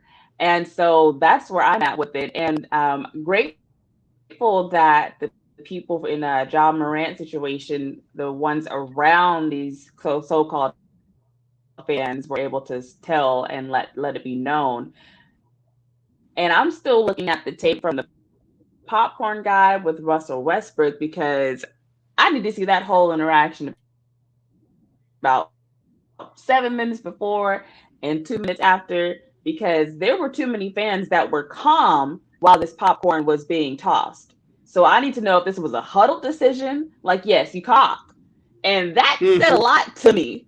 And so I Mm-hmm. just feel like yes, you got the actual culprit, but there was to me, there's some more around it that needs to be discussed and handled. And you can't, we'll switch to Trae Young. You can't spit on nobody and live to tell the story. I just, that's not, I'm not condoning anything. I'm just saying that's what I said. And that's just such a violation of human decency. It doesn't matter the reason or trying to make an explanation behind it. Spitting on someone to me is just no. Just like I said, you're not gonna be able to tell the story. You just not. I'm gonna tell it for you. Um, and with Utah, I don't think Utah, the organization, had a choice but to react swiftly because this is not the first, second, or third time we've heard about their fans. Correct. This is not. And Right. so I think they knew that they had to react and respond swiftly and then make sure everything is handled and addressed in a timely fashion. And to me, it's just kind of like, okay, I don't know what else needs to happen so that way these things don't happen. But I would imagine that the NBA, is still wanting to, as a business, wants to make up their money. They need to still sell these tickets and fill these Mm-hmm. seats. But it may Mm-hmm. need to come to a point to where there's just more space between fans and players. So Mm-hmm. yes, Mm-hmm. fans can shout things at them, but they're not close enough to spit. They're not close enough to throw popcorn. They're not close enough to directly have a conversation. But as a business, I don't see the NBA doing that because you get more money the Right. closer you are. Right. So I don't know if there's a solution, but my solution would be pressing charges. Yep. Because if Yep. it's the other way around, because I guaranteed if they let Russell get to that fan's gonna press charges. If they let Trae Correct. Young spit on that fan is gonna press charges. If John Morant says anything, the fan is gonna press charges because they're gonna say, I don't know, defamation of character, I was threatened, I whatever. So if it's the other way around, charges are being pressed. So I would support the NBA. I wouldn't even necessarily want the players to have to do it on their own. I need the NBA to go after some folks to send a message that this is simply not okay. You bring up a lot of really good points. Valencia King from Real Talk Sports and also the dialogue joining us here on the lunch break. You bring up some real good points because Russ even said it. You're not going to walk up to me on the street and pour popcorn on my head. Um, if we're walking down the street and angrily spit at me with vile and venom, I've got grounds to press charges and I've got evidence, from your DNA being on my body or my clothes or what have you. And then again, the stuff that was said to the Morant family, I give a lot of credit to Mr. Morant, the father and mom, for not responding the way they could have. And again, the fact that the fans spoke up and when it was requested to get some help over there, they spoke up and said, "No, these are the people that were doing it and they need to go." It's almost like the league feels like they're in a catch-22. We don't want players suing our fan base because that's going to erode our fan base. But you have a fiduciary responsibility to provide a safe work environment for the players. You can't have them get popcorn poured on their head. And the fact that it was just popcorn is irrelevant. It makes no sense whatsoever. Let me walk in your place of business and pour just popcorn on your head and watch what's going to happen. I'm going to get escorted out. I'm going to get arrested. I'm going to have charge filed against me. And I'm going to end up having to deal with that, legally and financially. Why shouldn't it be the same way? Why do we have to walk this fine line of what it looks like for the league to allow its players to sue its fans in situations like that? You're right. I have 2 points. I'm gonna go with the funny first. Okay. If you've seen people eat popcorn, sometimes you miss your mouth and it goes back into the bin. That's just nasty. I don't want that on my body. Okay. So that's the funny point. Okay, I just don't want to. Listen, I was thinking about it as you're talking. Like you might miss your mouth or hit your mouth or whatever. That's just nasty. I don't need all that. So that's the funny point. The more serious point is with the NBA not wanting to, I don't know, make their fans uncomfortable. To me, you already did the most you can do in this country of America when you put Black Lives Matter on the court, whether it was just for show or the initiatives that followed. Like, you've done the most you can do in America to offend people by supporting Black lives. So anything else is under that. America doesn't care about the little business things suing fans as much as they care about you supporting Black lives. So there's nothing left you can do. You've already done the most. So just sue the fans. Valencia, I'm going to take a break. And when I come back, we're going to pick up from that because, as I said yesterday, let me take this break. Let me take this break and we'll come back and we'll finish this discussion and then we'll get on some of these other games. So I'm so glad to have Valencia King joining us here on the show. If you want to get in, you got to text me today, 832-403-5005. That's 832-403-5005. Or if you're listening via social media, you can go ahead and post there and we'll read those posts on air. Be right back right after this on the lunch break. In Jesus Christ, we are victors and not victims. We are the head and not the tail. We are above and not beneath. We depend on God alone and not the world systems. UCA is a nonprofit faith-based organization that is committed to restoring, promoting, and protecting America's traditional values of God, family, and country in urban areas. We desire to empower, educate, shape, and mold the minds of future generations. Join our mission at www.urbconusa.org. All donations are tax deductible. This is Sean Scott, co-founder of Urban Conservatives of America. God bless.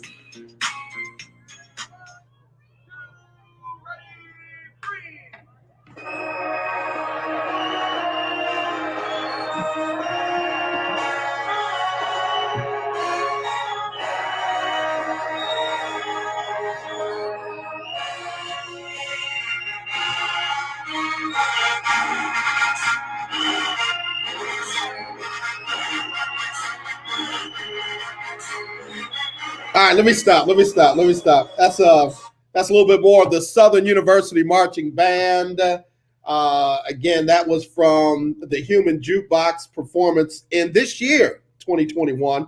Of course, they played spring ball this year, and the baseball team just won the SWAC championship, so I'm giving them some love.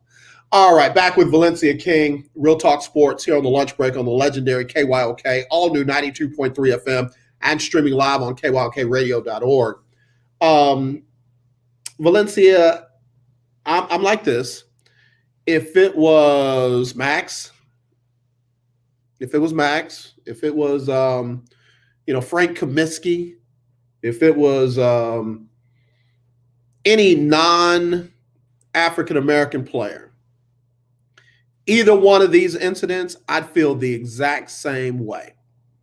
And I would feel the exact same way about giving that player legal recourse other than just having the fan have their season tickets revoked and being banned from future events. So, like the lady that got spit on, I'm helping her find an attorney. Ma'am, we're sorry. You got spit on by a rabid fan, a thug, a senseless person in our arena. Here are a list of attorneys that we know would be more than willing to help you because, again, that's just unacceptable. You ain't even supposed to be breathing on people and you spitting your nasty germs and saliva and DNA on folks. No, you need a wake-up call if you think that it is okay to get up, get dressed, go outside of your house, drive all the way down to a sporting arena, pay thousands of dollars to sit as close as you can to a sporting event, and then the best thing you can come up with is spitting on somebody. You need a wake-up call. You need some time in court. You need some type of judgment against you to help you make better judgment. So I feel like the league is responding quickly, but I don't know if they're responding thoroughly.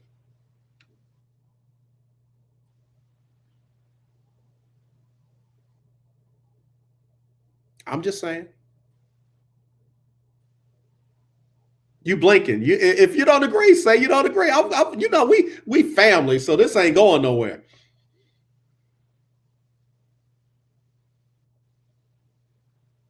Right. So my thought process is that something, a legal action should happen because once a fan is, am I frozen? You're frozen, but we can Okay, hear now you're you. frozen. So go ahead. She dropped off. Okay, she's coming back. Valencia King, Real Talk Sports, joining us here on the lunch break on the legendary KYOK, all new 92.3 FM. While we're waiting on her to come back, let me just give you a quick sports update. LeBron and the Lakers are up 2-1 after beating Phoenix 109-95 last night. And also Denver up 2-1 after beating Portland. Final score there was 120-115. And Milwaukee is on the verge of sweeping the Miami Heat. And they're up 3-0 after a 113-84 win in that series. Tonight, you got the New York Knicks at the Hawks. That'll tip off at 6 Central, followed by Brooklyn and Boston at 7:30. And then you've got the Clippers and the Mavs at 8:30. And then, as we were just saying, both the fans, Popcorn fan and the Spitter, had their season tickets revoked indefinitely, and they've been barred from future events at the arena. And then we found out today that 3 fans in the Utah arena had their season tickets revoked and barred from future events after making racial slurs at the John Morant family and telling the wife to shut the blank up and called her the B word. And again, grateful to the fans for pointing those people out. She's back, better than ever. Valencia King, Real Talk Sports. Sorry about the technical difficulties. It's all good. It's all good. That's what technology does. They call it smartphones, but yeah. Hold on. We got to read this comment real fast. This person near and dear to your heart, SWK, Shirley Walker King, Queen, said, where I come from, them nonverbal fighting words, gestures, and gon' get your tail dealt with. yes, indeed. Yes, indeed. Listen, I mean, we can lay hands in and outside the church. Well, but no, as I was saying before, technology decided to technology.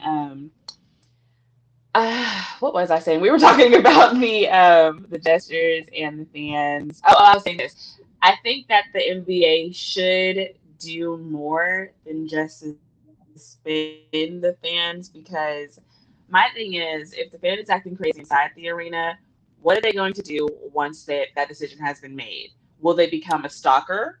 Will they become someone who is just obsessed with the player and wants to ruin their life now because they feel like their life has been ruined? So I think legal charges should be pressed against. That way there is an actual record indicating this fan has ill will towards this player. That way, if anything else should ever occur down the line, because I know we say life is short, but life is also long. So that could be whether the player is playing, whenever they retired. It could be a player's kids, wives. If anything happens to this player's family that comes from this former quote unquote fan, this needs to be documented now. So that way everything is copacetic if anything should ever happen. I don't know, that's just me watching too much Law and Order, but that's how my brain works. I'm with you. I'm with you because when you think about it, the law is there to become a deterrent. The law is there to become a deterrent to that particular type of behavior or penalty. So if you don't do anything more but stop them from coming to the game, then that's not going to stop them from coming to the parking lot.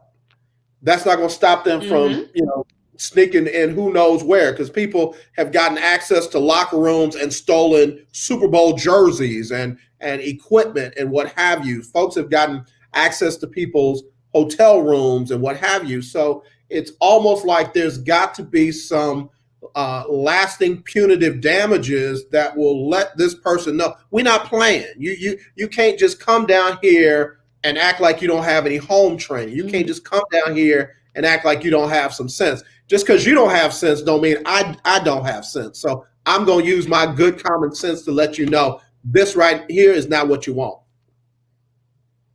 Listen, I got enough sense for the both of us. How about that? Because my thing is, I mean, we're saying the same thing. People are crazy. So yes, they can find access to the parking garage, the locker room. They can find these players' homes.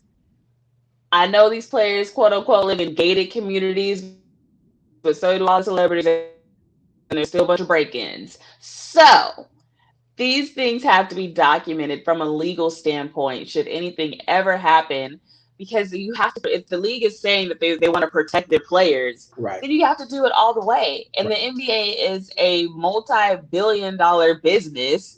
So I know you got the money for lawyers' fees. I know you have lawyers on call that can handle this. It's not something that has to be long and drawn out. It's not anything that goes to trial, but it needs to be legally documented. And it shouldn't be on the players to have to take their time or take their lawyers to do that. The NBA should have a process to say, hey, have your lawyer or your agent call this person on our team and we'll make sure that this gets processed. It's as simple as that. Yeah. Yeah, I know that, and I'm looking at some of the text messages. You guys are really blowing this out of proportion. Shirley Walker King says, from an HR perspective, the NBA and the affiliates can be held liable for the actions of third-party vendors, to include attendees. She also said, Valencia King, share your stalker threats from that other station you worked with. That is definitely my mom, because that was in my head. I was talking about this because the process to make a report it's not hard. For me, a civilian, quote unquote, I was working at a radio station that was a public radio station, and whether you're listening to this, you may not know, I am an African American young lady, and it was a Republican station where their demographic, their target audience was a Caucasian male ages 25 to 75, and that just didn't fit my description. And so one of their listeners found my personal Facebook page, not my fan page, my personal Facebook page, and was messaging me hate threats and telling me to get off of the station and making threats towards me. And now I took it to the station.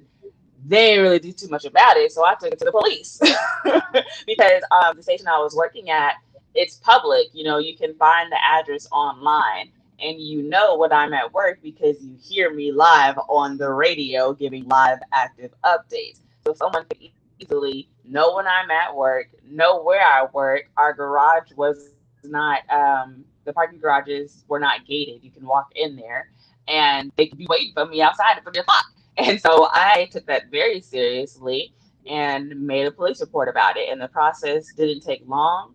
I just had to print out the threats and had the person's name and profile picture, because obviously they sent it from their personal page, not the smartest. And it's filed on record. So even though I'm not at that station anymore, should anything happen, I won't use my example, I won't use this for me. Should anything happen to someone in that situation, it's been documented.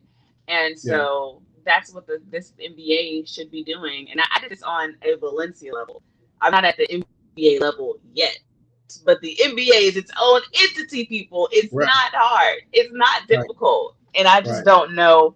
I would hope that we're having these conversations and they're already doing this behind the scenes. I would hope that, but you just can't ever be too sure. But to me, I wouldn't even want it behind the scenes. I feel like the NBA should make it a point to let the fans know this is our protocol. Should you come in here and act like you don't have any sense? Yeah, no, I hate that happened to you. And, that's got my blood boiling. I want to take another quick break, and I want to say one more thing about it, and then we'll move off of this when we come back. Valencia King joining us here on the lunch break. It is our Freestyle Friday on the legendary KYOK and the all-new 92.3 FM. We'll be right back right after this. When Lieutenant Governor Dan Patrick went to the Capitol, he took an old friend, Jim Crow. Now old Jim Crow sits on Patrick's shoulder, calling the shots. for Patrick and Governor Greg Abbott and Speaker David Phelan.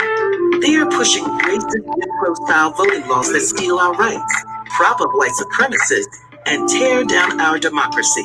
They want to turn the clock back, way back to a century ago when Jim Crow and white supremacists controlled our lives, ruined our lives, took our lives. They say it's reform and ballot security, but we know better. It's discrimination and racist voter suppression. We won't go back. We won't let Dan Patrick and the racists he walks with steal our votes and destroy our country.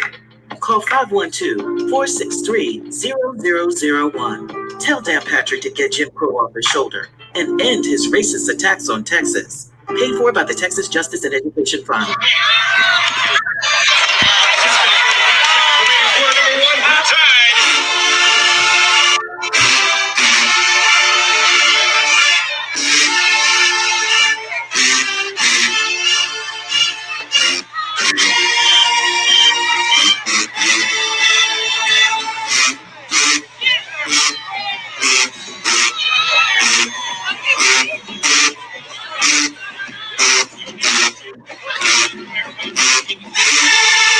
Listen, that's Prairie View A&M University, and it is a Christian radio station. So the song is in relationship to putting something in reverse, putting something in reverse and moving it backwards. So yeah, The car. the car. Yeah, it wants you to back the car up. Yes, ma'am. Man, if you have been to an HBCU when you parallel park. Right. If you have been to an HBCU game and checked out the band, you have missed the whole experience. I know Keith went to the State Fair Classic up there in Dallas, and he got to check out Prairie View and Grambling. Yes. And he's been calling for Grambling's band ever since. Whenever I start playing some HBCU, can you play something from Grambling, AJ? I love it. I love it. I think he might be honorary. We're gonna make him honorary. All right. All right. Yes. No, you were playing that you were playing that instrumental, and it just felt familiar. And then he said it was PV. I was like, how did I know? Because in another lifetime, I was a majorette, so I was just ready to do my thing. You didn't tell me that's not what I was gonna be. I have to know why when the music starts, how one person gets up and does something and then sits down, and then everybody gets up and does it and then sits down, and then she gets up and does something else, and it's just like, what in the world? I love it, but it just blows my mind. Where y'all come up with that from? So I adopted that from, I guess you could say, HBCUs, of course, because, melanated people, we create a lot of things that just are amazing. But during my time on the step team at Rowlett High School, we definitely had some majorette vibes, if you will. And so we would be cheering on during pep rallies or at the basketball games, and be in the bleachers staggered, spaced out right, in our windows, and correct assigned seating. And we definitely did those moves, especially when I became captain. We did those moves. This is what I do. This is what I do. We had everything. We had the moves. We had how we would always sit at the same time, or we would do our little mirror check. We would do it all. That mirror check is for real. We got Valencia King. Yes. Real Talk Sports, and also host of the Dialogue, joining us on the show. The one more thing, we were talking about fan behavior, and we've had, unfortunately, far too much of it in the news lately, in connection with the NBA playoffs. The thing that I said the other day, I don't think we should have another Ron Artest experience. I don't think we should not have another Vernon Maxwell experience, Ben Wallace experience, where you have people going up into the stands to get somebody in check. We should have to do that to keep people, doing the things that they were supposed to do, and to, because the league hadn't done something. I'm like this: let the league do their job, let the arena do their job, let that fan have to deal with the consequences of having assaulted or offending me versus me having to come off the court, climb up into the arena, choke slam somebody, and then have to deal with the consequences of that after the fact. It's 2021. I ain't messing my money up for some fool or some fanatic in 2021. I'm not doing it. Not doing it. Right, you're right. It shouldn't come to that. And I feel like this phrase used to be more, I don't want to say popular, it used to be more true in the earlier NBA days where if one learned, they all learned. But Yeah. now, nowadays, people aren't learning their lessons. So, although I understand we shouldn't have players going to the fans because still somebody, the next person will just try the same thing. So, it may not have the same effect as it used to. But it might. But like you said, the players are making way too much money now to even risk it because even if the quote unquote fan, isn't doing it to bait the player, that's what Yeah. it does. And Right. let me be clear. I don't care why they're doing it. They shouldn't do it. Just saying. Right. Yeah. But yeah, the players shouldn't have to go into this. They just shouldn't have to. Right. So I understand the want to, like, I understand Russ wanting to be like, no, what are we doing and what, like, I definitely understand it, but they just simply shouldn't have to, which is why if the NBA does continue to press, further, actually go into legal actions, I think it makes a clear stance on what they will and will not tolerate. After these fan situations, the NBA emailed out their fan conduct code again. That's not the problem. People know how Right. they should know how they're supposed to act, and I believe people Right. do know how they're supposed to act. They Yeah. just don't.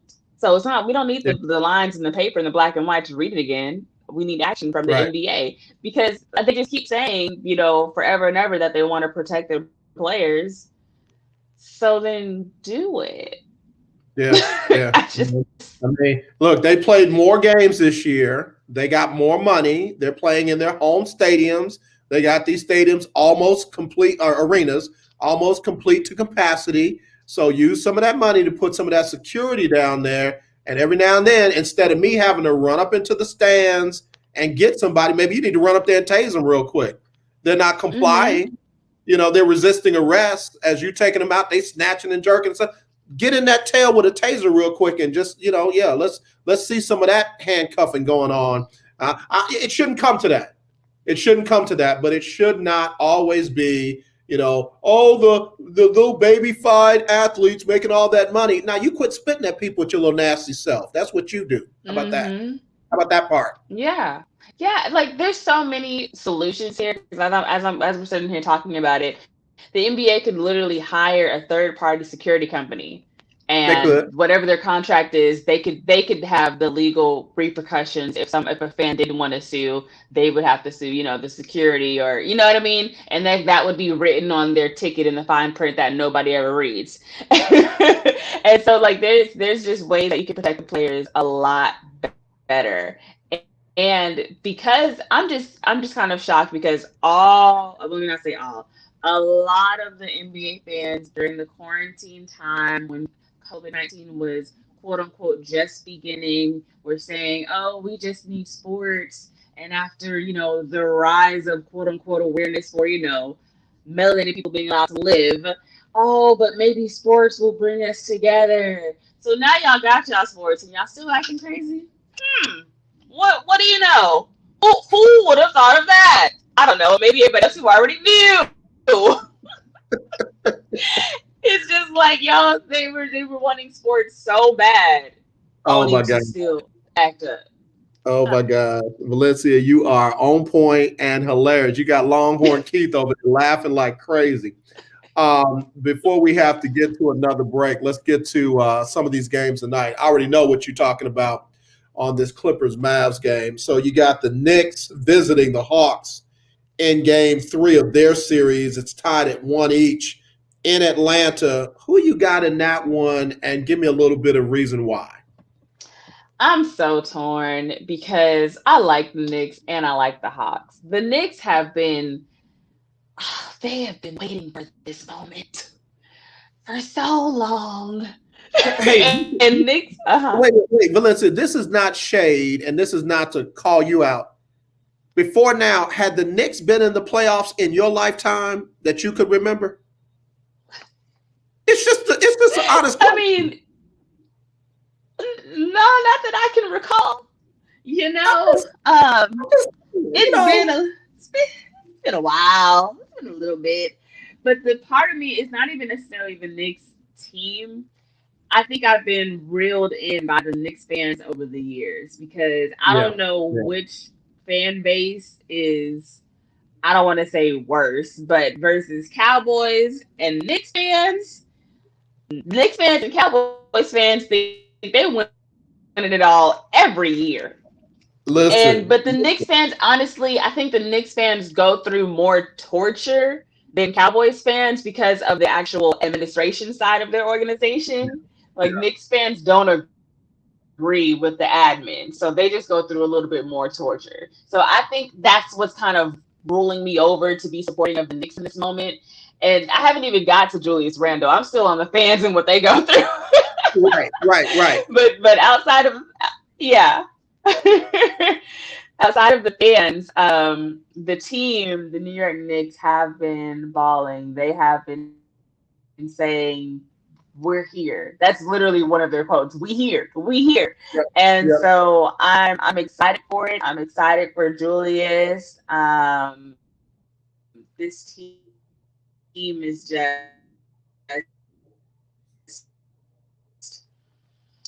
I don't know. It's like I said, it's been a long time coming, and I've gotten a chance to cover the Knicks when they're playing the Mavs and when they were playing other teams as well in Madison Square Garden.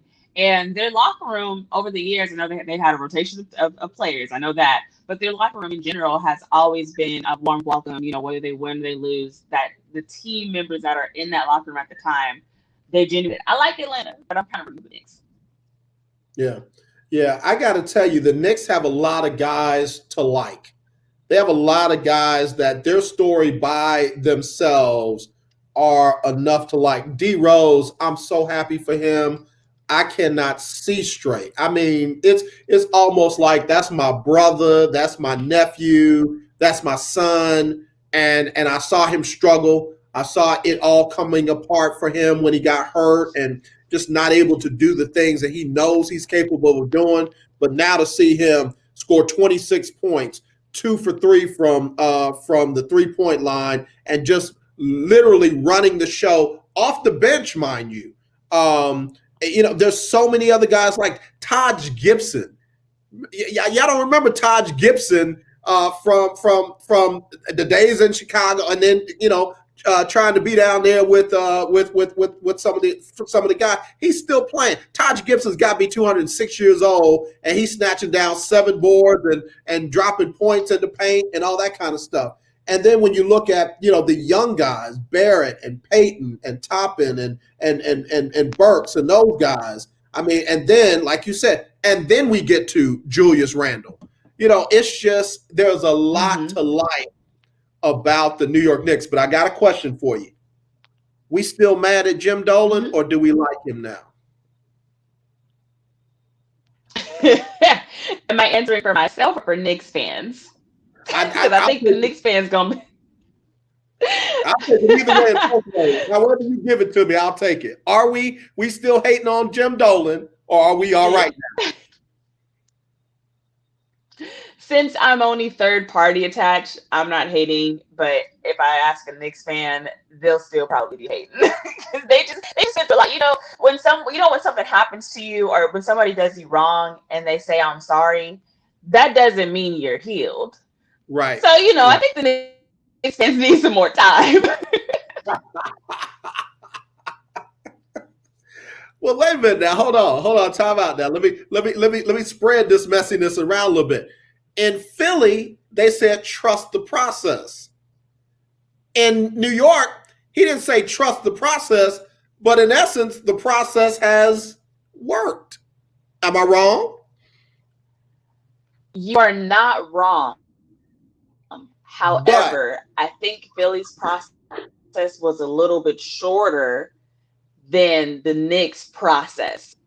Like, I mean, really, how long has it been of a process for the Tim- Knicks? Like a Timberlake. time period on it, right?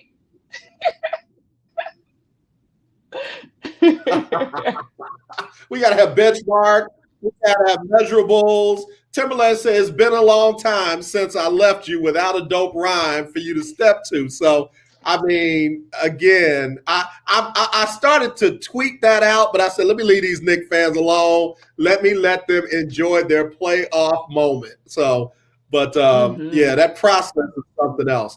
All right, we got to take a quick break, Valencia. We're gonna come back and we're gonna go ahead and get through the rest of these games, and then we'll wrap it up from there. I appreciate you hanging out with me. Let me go ahead and get this last little commercial in about urban conservatives, and we'll be right back right here on the lunch break on the legendary KYOK. In Jesus Christ, we are victors and not victims. We are the head and not the tail. We are above and not beneath. We depend on God alone and not the world systems. UCA is a nonprofit faith-based organization that is committed to restoring, promoting, and protecting America's traditional values of God, family, and country in urban areas. We desire to empower, educate, shape, and mold the minds of future generations. Join our mission at www.urbconusa.org. All donations are tax deductible. This is Sean Scott, co-founder of Urban Conservatives of America. God bless.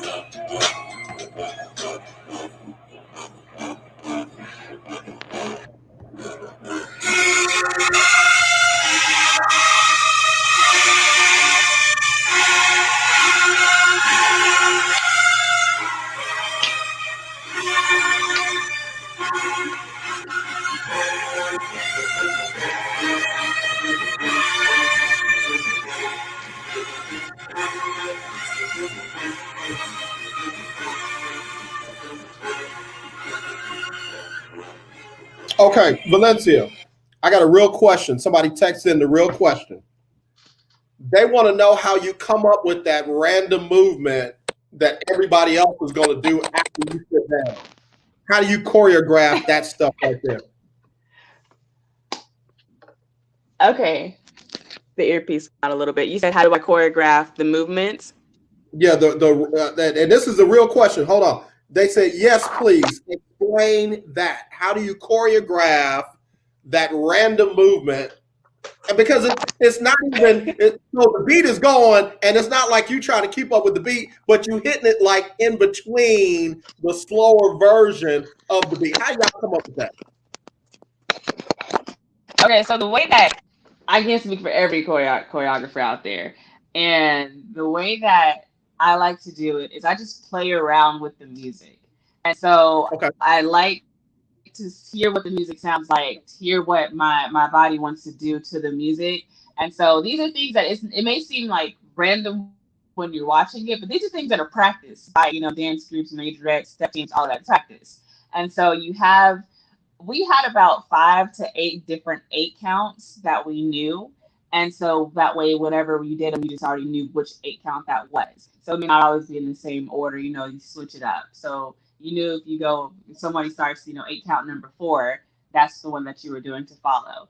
And so I guess to answer the question, I just kind of do what feels right. If that makes sense, just follow the beat, especially like you said on those down beats where you're not really on beat, but you're not off beat either. Right. It's really about using your whole body, but maybe not at the same time. So I don't have the full widescreen, but you may just elongate your arm. My arm's up if you're listening on the airwaves, but or you may accentuate a neck roll. Or if you're gonna sit, you may kick your leg up high before you cross it back down. Right. So it's just making sure that the movements are big, even if they're slow. Okay. All right. I'll be seeing people granny up in the stands trying to do it too, because they baby in the is on the dance team, and granny say my child kicked her and sat down like that, so I gotta and sit down. So you have little babies doing it because that's their big sister, and you got grannies doing it because that's their baby. So, yeah, okay, all right. We needed to know that. We wouldn't have been all right on Freestyle Friday if we had not found that out. Valencia, who's gonna win tonight? The Knicks, or is it going to be Atlanta? Who takes the 2-1 lead in that series? I want to say the Knicks because it appears as though the Knicks just kind of remembered how they played basketball, so to speak. Because Atlanta came out in game one. It was like Knicks who we don't care. We don't care at all. Madison Square Garden, sure. Your garden could it be greener? Maybe. They didn't care about anything. But game two, the Knicks bounced back, and so I think that's gonna kind of carry them into Atlanta because they now it's 1-1. So when you know you can beat a team, you know how you've done it. You're a little bit more confident in doing it again. I'll circle back around, but Atlanta might have a little bit more pressure to not go down, one or two against one. And so I think the Knicks will kind of use this momentum. I know playoffs, every game is gonna be different. Momentum may not really be a thing in the playoffs. It is what it is. But if there is some momentum, I think the Knicks have it. So all that sounded great and well. Atlanta wins at home tonight. Now they might not win the other game at home, but they're gonna win at home tonight. Especially coming off the game where you don't spit on my man. Y'all don't spit on my man. If they don't win no other game in this series, they are going to win tonight. It's gonna be rocking in Atlanta. They're gonna be doing those ripples and big accentuated movement with the arm and all that. Atlanta wins tonight, baby. I'm telling you. If they don't win no other game, they'll win tonight. And if they don't win tonight, after them folks will spit on you, man, then you ain't gonna win this series. It will be the New York Knicks taking this one home. All right. So then the second game tonight, Brooklyn, who looks like world beaters, against the Boston Celtics, and I'm not gonna go in on Brad Stevens. I'm not going to do it. I'm not going to do it. Don't do it. Don't do it. All right. Who wins that one, Valencia? Okay, real quick, back to Atlanta. If the Migos are in the building, Atlanta wins. Okay, but Brooklyn, Boston Celtics, man, I hate to see it because I like Boston, and yes, I said I like Boston. I didn't say Brad, even though I'm not partial to Brad. Like he's cool, but the team, I Jason Tatum been there for a minute, man. I just want him to go in and make it all the way through one time. But they had to match up against Brooklyn, and Brooklyn they know that this season. I don't know if they qualify this season as win or bust, but they have to make it out of the East. In my opinion, like they can't settle for an Eastern Conference final. I think they have to make it out of the East. Otherwise, y'all got everybody and their mama on the roster for nothing. So I'm going Brooklyn. I'm going Brooklyn too. I don't know when things are going to be properly aligned for Boston to finally come out of the East, but it ain't looking like they are properly aligned yet. So I believe Boston's hope is going to be deferred another year. I'm not calling for shakeups and changes and anything like that. I just think Brooklyn will get the win tonight, and you know what that will do to the series. All right. So then we've got the Mavericks and the Clippers. Go ahead and get officially on record what you saying. Listen, okay. I'm gonna go with the Mavs, but I'm scared because the Mavs, like I said earlier, Dallas teams, the ones they shouldn't have a chance at winning, they win with no problem. Like Mavs were not supposed to go in there and win both games in LA. That was not supposed to happen. They didn't know that, but right. It wasn't supposed to happen. And so tonight, when I feel like they need to win, I'm picking them to win. No disrespect to LA because we know what LA can show up to do. The Mavs, kind of how you say with LeBron, you're not gonna believe it until somebody beats him. I'm gonna go with the Mavs until they lose. Like if LA wins, then okay. But I want the Mavs to win this game. I don't want them to give it away. Like, I don't want this to be a game they should have won. If you're gonna lose, like, okay, just take the L, but don't do things down the line that gives the game away, because it's already an 8:30 game. And then if they lose, it's gonna be a long media after, and I gotta be back there on Sunday. I'm going to soapbox right now. Sorry, so sorry. You're not the first media personality to make it about you. Don't have me sit through this whole game, be up at no o'clock at night trying to hear your comments on why y'all lost this game. Go on and win this, and it'll be worth my while for being up this late. And I want to hear what you got to say about how y'all won, but I don't want to hear it when you lose. I don't. Keith Hennig said Mavs is the correct answer. They can really play. Valencia, I am going with you and Keith Hennig. I am going with the Dallas Mavs with a 3-0 lead after tonight. All right, let's jump over to Saturday. Milwaukee and Miami in Miami at 12:30 Central Time. Who you got in that one? Listen, I don't know if the Miami Heat need to go and party on Miami Street, but they need to do something, because y'all can't have Jimmy Buckets going out like that, okay? I will not accept it. And Bam out of Bayou, I will not take this, okay? I need them to get it together. Now, I know that Milwaukee got your number like they had their number last season in the bubble, but this is not acceptable. And Eric Spoelstra is too good of a coach. I need him to figure some things out, okay? I just can't. I'm emotional. I just can't do it. Like Miami, like that. But if they do lose, I guarantee it's still gonna be a party in Miami. I'm going to need you to chew one of those stress gummies and get ready for the inevitable. Milwaukee has taken what happened last year personal. This ain't business, this personal. So, look, they not going to have to turn on the lights long in Miami. They can go and rent that joke out for graduations. They can go and rent that joke out for recounts. Whatever they want to rent that joke out for, they go and rip that joke out after tomorrow, because, yes, it's over. Call it a day. It's over. This thing personal. And I ain't mad at it. And you just going to have to deal with it. Jimmy Buckets and Bam Adebayo and all the other fellas, they just going to have to deal. Goran Dragic, all of them going to have to deal with it. This thing is a wrap. All right. That being said, 76ers and the Washington Wizards. Who you got in that one?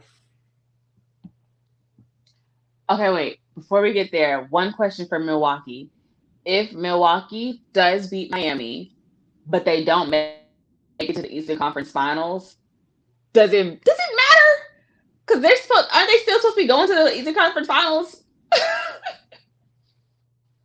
It don't matter. It don't matter. It doesn't matter. If I'm Milwaukee, I gotta let Miami know we got you. We got you. And then they'll probably, if they don't make it to the Eastern Conference Finals and make it out of it, they might move on from their head coach, which I think is crazy. But sometimes that head coach doesn't get you over the hump, especially if they're on the verge of losing, Giannis. So all that's down the line. First things first. Papa. Yeah, they gotta get Miami on out of there. They owe them that. Yeah. All right, so what'd you say about Brooklyn what'd you say about the 76ers and Washington? Okay.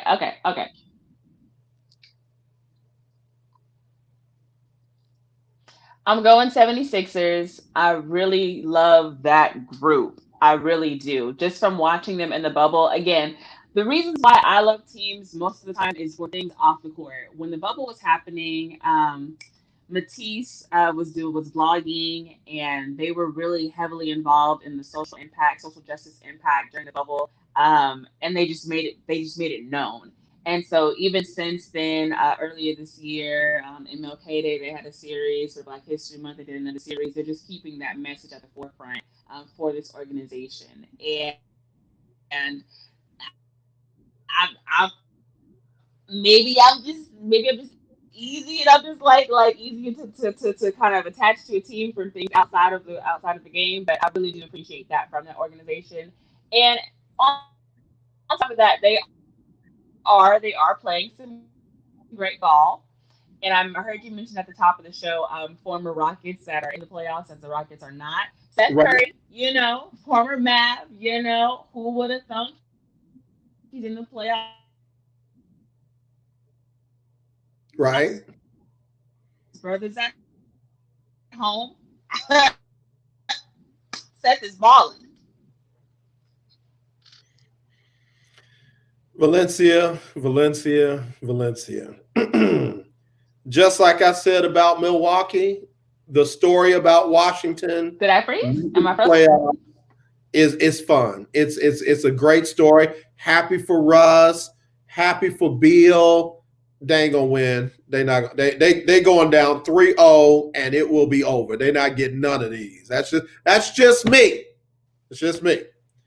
Denver and Portland. Who you got?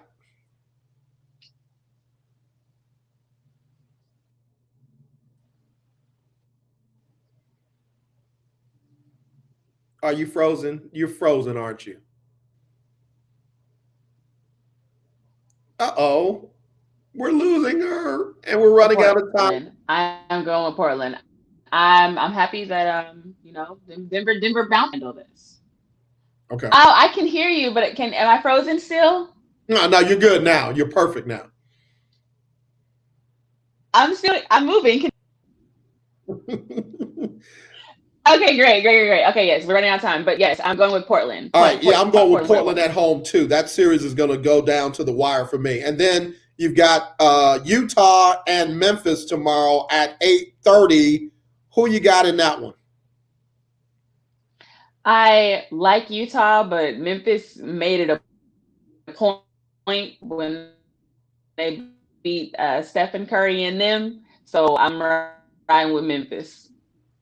Yeah, I think Memphis gets some get back at home. I think Memphis takes the first game at home. I don't know what they do after that, but I'm not giving up on Memphis. And oh yeah, by the way, Utah is very beatable. Utah is very beatable.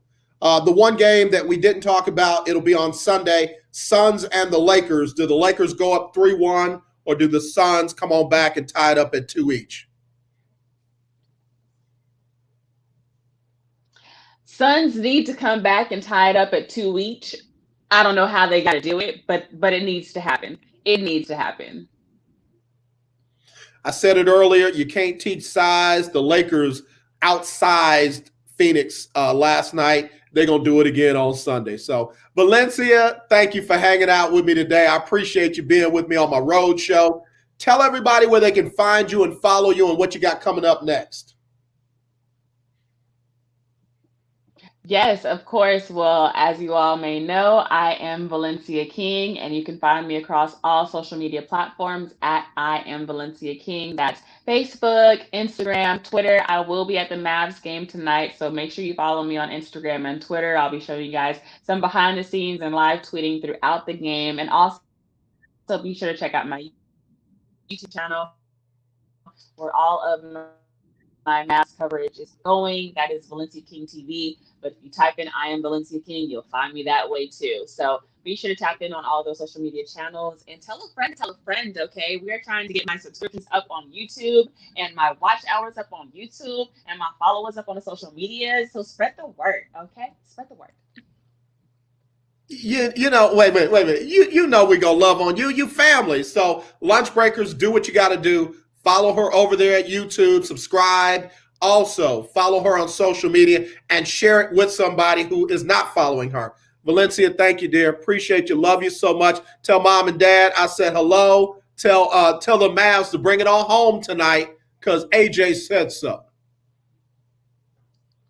Will do. MFL strong. Got the shirt on, so we'll see how they do tonight. All right, Valencia. Love you much. We'll talk to you soon. Be safe out there tonight. All right, y'all. We got to get ready to go. Donnie McClurkin is up next. Donnie is doing his thing Monday through Friday from 2 to 3. Of course, over the weekend, got some great shows. Coffee with Keith will be tomorrow from 12 to 1. Be sure and tune into that. And after that, the Not So Christian in Me show from 1 to 2. As always, let's not be divided. Let's be united. I love you, and there's nothing you can do about it. Wear your mask where you're supposed to. Wash your hands when you're supposed to. And as always, when you see that racism, kill it. Not the person, the racism. All right, y'all. Y'all be blessed. Let me send y'all off to this.